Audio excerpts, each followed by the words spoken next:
So it might seem strange to be crouching next to one of your photographs to be interviewed, but I just wanted to do it so it would help get a sense of the scale of the image.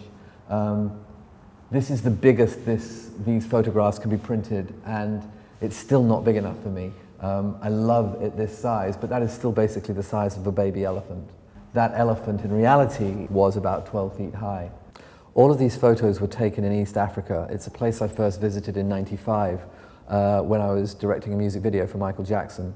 I fell in love with the place and the animals. I wanted to capture my feelings about those animals, those places, and I couldn't do it on film. I could only do it through photography. And so starting in 2000, I started this long project to capture a kind of elegy to this vanishing world, which I saw disappearing so fast before my eyes.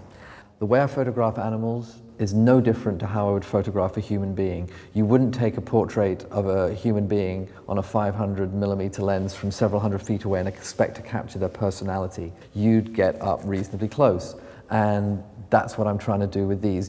I'm interested in capturing photographs of animals in a state of being, not in a state of action. I want to capture the essence of each animal, get a feeling across that each animal is a sentient creature equally worthy of life as us.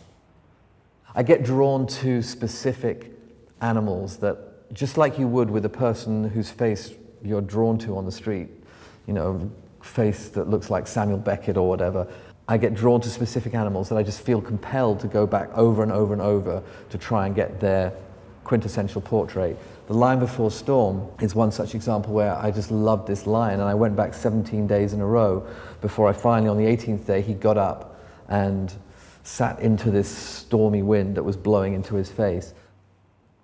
The Lioness Against the Rock, I had spent 6 years trying to get what I wanted to be the quintessential portrait of a lioness in profile. I'm probably most drawn out of all animals to elephants. They just have this nobility, this intelligence. They're extraordinary creatures to spend time with. They're being wiped out now at such an incredible rate.